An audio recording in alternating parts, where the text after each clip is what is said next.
Good morning, guitar players. I'm so happy you're here for my weekly Facebook Live event. And we do this every Thursday morning, 9:45 CDT.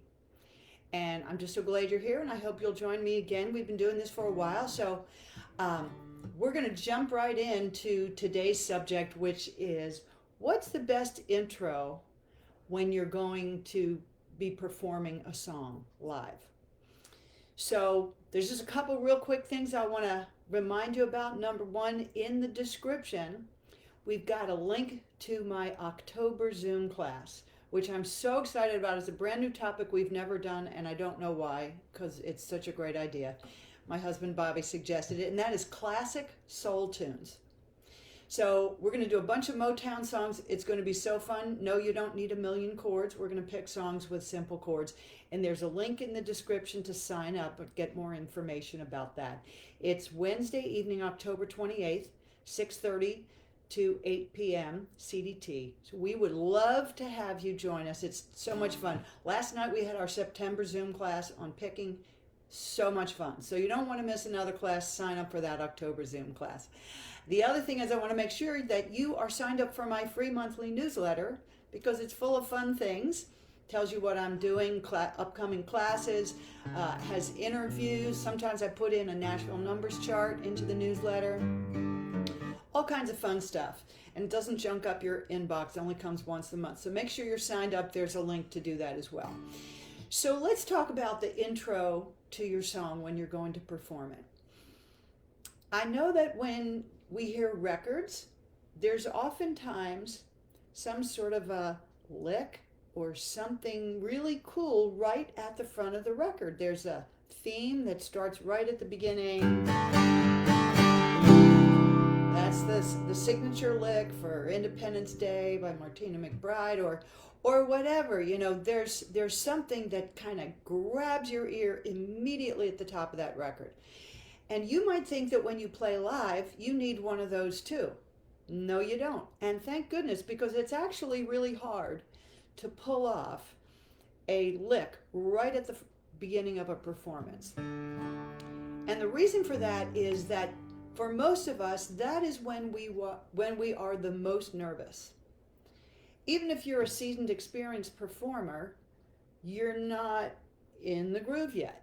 You're just starting your song and you got a lot on your mind. Maybe it's like, what the heck is the first line of this song? Or whatever it is, or who's that jerk in the corner making a lot of noise, or whatever is on your mind.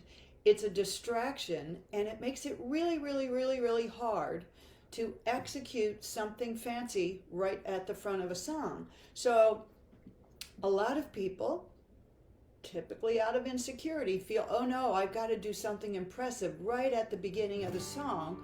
So they'll practice and practice some fancy lick, and then the big moment comes and they do, and they're like, oh my God, that was the worst thing I've ever done. And here it is right at the top of my song, and I've gone down in flames. I haven't even sung the first line yet. So that's just a terrible plan. I suggest you do the opposite. I suggest you sit on your one chord, whatever it is. Now, if you're not used to the Nashville number system where we use numbers to represent chords, I'm just going to tell you that your one chord is whatever key you're in. Whatever key the song is in, that's what I'm talking about, okay? So I suggest you sit on that one chord as long as you want to. It's the simplest possible introduction, and it is much more likely to go well. All right, so you can, when you're ready, start your song, and you feel so good because your intro really sounded good. All right, maybe that wasn't the most brilliant lyric that I could have snatched out of the thin air, but you take the point. Now, rather than worrying about a lick, let me tell you what is much more important to be thinking about in your intro. And you're much more likely to be able to focus on it if your intro is super simple, like just sitting on your one chord, or if the groove sounds like that. I'll tell you what I'm thinking about during the intro to a song and when I'm sitting on my one chord. Number one, I really am making sure that I can remember the lyric to the first line, because that's my personal Achilles heel, forgetting lyrics. All right, so first of all, my most important thing to feel good is to know that I know the lyric I'm about to sing, okay? The other thing that I spend time focusing on when I'm sitting here on my one chord is, do I have the tempo where I want it to be? Because there is an almost irresistible tendency to start your song too fast, particularly in a live performance, because adrenaline makes you crazy. We talked about this in my Facebook Live event from last week, which, by the way, all my Facebook Live little mini lessons are archived here on my Facebook page, also on my YouTube channel. So anytime you feel like it, you can go back and look at as many mini lessons as you have time for, all right? So there is this strong, powerful pull to start your song too fast. And the intro is your chance to adjust your tempo and sort of come to your senses and pull it back where you want it before you even start singing, all right? Then go, oh, this feels better. It's not too fast. I'm gonna be able to fit in all my words. Okay?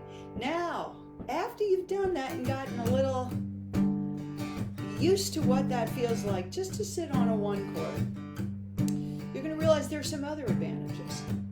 Overdoing, overdoing like, a loop of chords, you can make that intro as long or as short as you need. All right? If the bartender suddenly is making noise, making a blender drink, or something happens, or you can't remember the words, or whatever it is, or you need to take a deep breath, you just hang on that one chord as long as you want to. It's completely elastic. You can do whatever you want. And after you really get comfortable doing this, you're going to find out that, wow, I can talk while I do this. Like, all right, folks, here's a song that I wrote with my dog, and I hope you like it. And it goes like this. And then you start singing whenever you're ready, all right? So meanwhile, that is my best advice for a foolproof, or as close to foolproof as we can get, intro. So try it and see how that feels. I hope to see you next Thursday morning when we do our next Facebook Live event. And check out that Zoom class, Wednesday, October 28th, Classic Soul Tunes. Oh my gosh, I can't wait. You're going to have fun. All right, y'all. Meanwhile, stay in the groove.